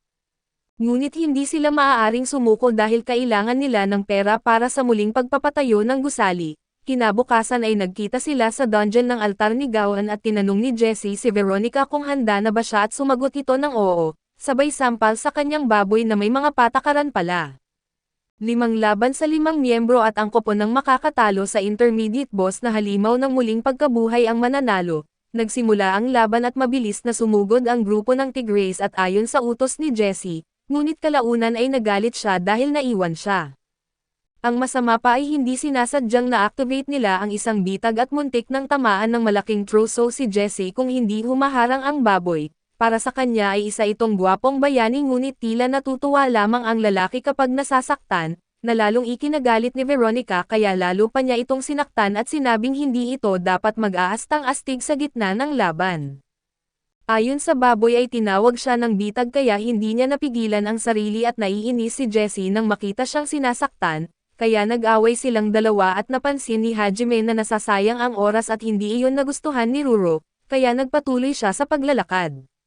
Sumunod ang ating bida ngunit napunta sila sa isang dead end at akala nila ay nagkamali na naman ang instinct ni Ruro, ngunit biglang tumalon si Dragon sa isang estatwa at tumatapak sa kamay nito na nagbukas ng lihim na lagusan. Inasahan man ito nina Hajime at Ruro at natuwa pa rin sila dahil hindi pala nagkamali ang kanyang instinct. Habang patuloy pa ring nag-aaway ang dalawa at nakarating sila sa isang silid na may treasure chest, agad nila itong binuksan at nakakita ng kakaibang kasuotan. Nagustuhan iyon ni Ruro subalit nadismaya dahil mukhang hindi ito para sa isang bata, gayunpaman ay sinabi ni Hajime na isuot niya ito at nang isuot niya ay nakaramdam siya ng kakaibang lakas kahit hindi ito sakto sa kanya, pero pagkalipas ng ilang segundo kusa itong nag-adjust sa kanyang sukat. Ipinaliwanag ni Hajime na ang mga kagamitan sa dungeon ay kusang umaangkop sa makakahanap nito, lalong natuwa ang bata at pakiramdam niya ay napakalakas niya subalit ipinahayag pa rin niyang hindi sila dapat magsayang ng oras at kailangan nilang magpatuloy. Samantala ay patuloy sa pag-usad ang grupo ng Tigreys at nakikipaglaban sa isang nakakatakot na halimaw. Sa eksenang iyon ay dumating sina Hajime at Ruro at lumalabas na iyon ang intermediate boss ng dungeon. Handa na sanang sumugod si Ruro kaso pinigilan siya ni Hajime at sinabing mag-isip muna, sa kasalukuyan niyang level ay dudurugin siya ng halimaw kung lalapit siya at kung aatake siya, dapat ay mula sa malayo gamit ang mahika.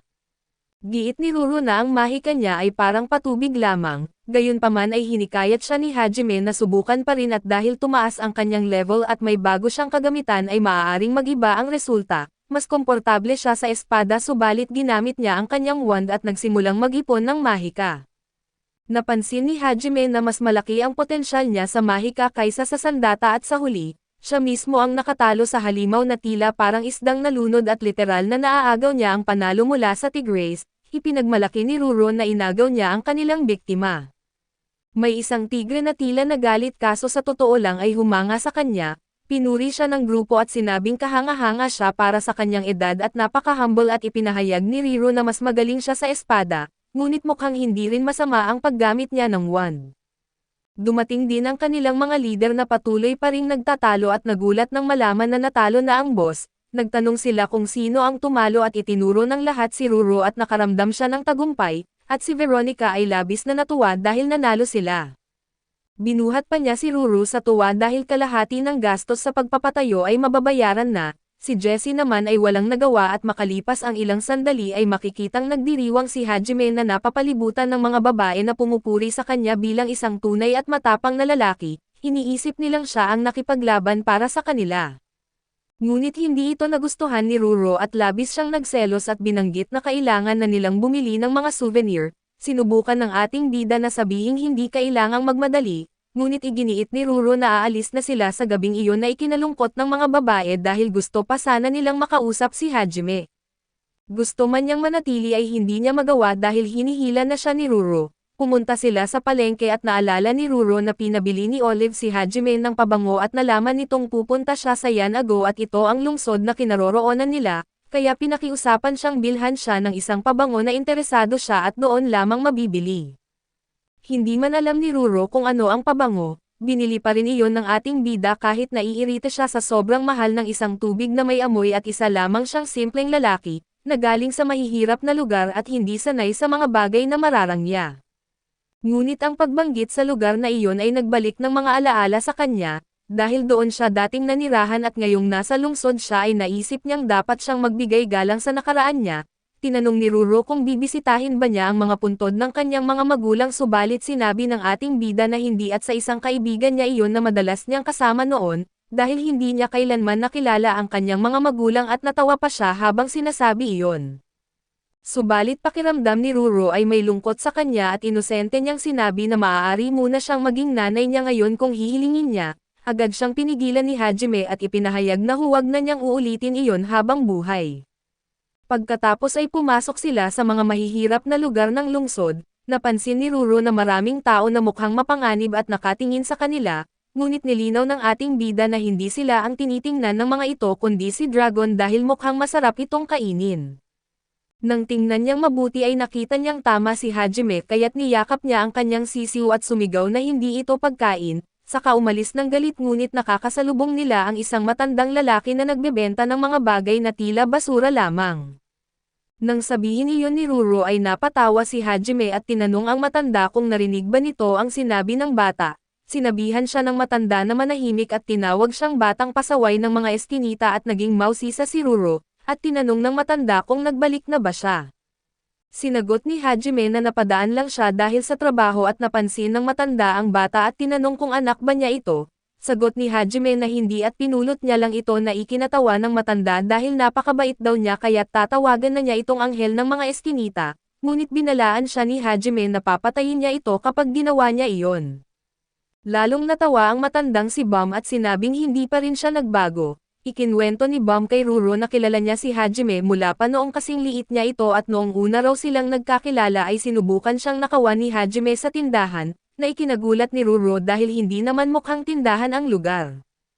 Nang mahuli niya si Hajime ay binato raw siya nito ng bato sa ulo, sa galit ng matanda at nang muli niya itong makita ay sinipa niya ito ng malakas at nang marinig iyon, nakaramdam si Hajime ng matinding nostalgia kahit hindi maintindihan ni Ruro ang kanilang usapan.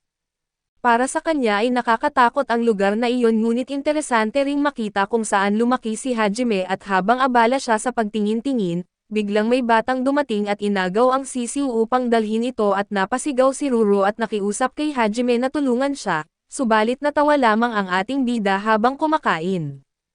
Kaya hinabol ng bata ang magnanakaw hanggang sa magalit siya at naglabas ng mahika, pinuno ng tubig ang buong lugar at ang problema ay napag-initan niya ang maling tao at isang lalaki ang lumabas na galit dahil nabasa ang lugar.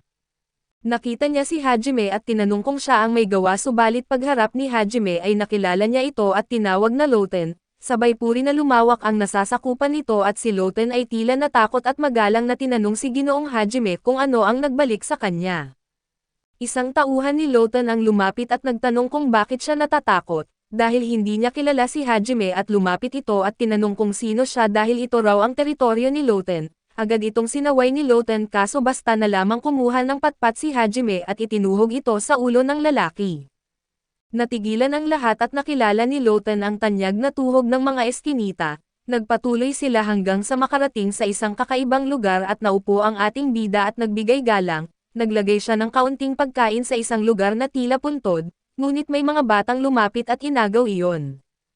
Tinanong ni Ruro kung hindi ba iyon alay at kung may gagawin ba siya at sinabi ni Hajime na ganoon talaga roon at dati ay ginagawa rin niya iyon. Natawa pa siya at ipinaliwanag niya na kapag may namamatay doon ay sinusunog ang katawan at ang abo ay hinahayaang liparin ng hangin patungo sa araw, sabay tanong kung nasaan na kaya ang taong iyon ngayon.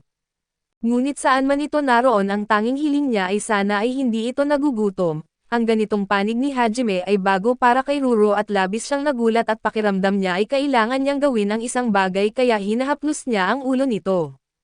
Nagtaka si Hajime kung ano ang ginagawa niya at sinabi ng bata na kikilos siya bilang nanay niya sa loob ng isang araw. Muli ay mariing sinabi ni Hajime na huwag na niyang uulitin iyon at habang pauwi sila ay binanggit ni Ruro na kung kasama niya sana si Hajime noong bata pa siya, magsisikap siya para tulungan siya at nakakalungkot na hindi iyon nangyari. Ngunit sa palagay ni Hajime baka kabaligtaran ang nangyari at sa kanilang pagbabalik, muli nilang nakasalubong ang matandang si Bam na masayang umiinom ng masarap na inumin na ibinigay ni Hajime. Naroon din ang mga batang kanina ngunit may ginagawa silang kakaiba. Ipinaliwanag ni Hajime na nangangaso sila ng daga upang kumita ng kaunting pera. Tinanong ni Ruro kung ginawa rin ba niya iyon noong bata siya at sumagot siyang oo at dahil dito ay gusto rin niyang subukan. Pumayag ang ating bida pero isang beses lang dahil kailangan nilang kumita para may makain. Tumayo siya sa harap ng isang puno at tinitigan ito ng mabuti. Pagkatapos ay sinipa niya ang puno at lumabas ang napakaraming uod. Ipinahayag ni Hajime kay Riro na kunin ang pinakamataba at itali ito gamit ang tali mula sa kahon. Hindi niya gaanong naiintindihan ang gagawin ngunit sinunod pa rin niya. Pagkatapos ay ibinaba niya iyon mula sa tulay at naghintay sandali hanggang sa may lumabas na daga at nang lumitaw ito, giit ni Hajime na kumuha siya ng bato at patayin ito agad upang hindi na ito maghirap, at tiyaking tama ang pagtama para mabuhay ang uod. Dahil magandang bitag iyon ay maaari pa itong magamit muli at di talaga inaasahan ni Ruro ang ganitong paraan, kaya medyo na-trauma siya at tinignan niya ang uod at tinanong siya ni Hajime kung ayaw ba niyang gawin, ngunit sinabi niyang gagawin niya pa rin dahil gusto niyang kumain ng inihaw na daga ngayon. Habang ginagawa niya iyon ay inanyayahan ng matanda si Hajime na uminom muna. Habang umiinom ay naalala niya ang sinabi ni Ruro kaso alam niyang kung kasama niya ito noong bata pa sila, malamang ay mas marami pa silang naging problema. Tiningnan niya ang bata at sa mismong sandaling iyon ay binabato ni Riro ang bato upang tamaan ang daga kaso ang uod ang natatamaan at nang makita niyang umiiyak at nagtatampo ang bata, naisip ni Hajime na kung talagang kasama niya ito noon ay marahil ay naging mas masaya ang lahat.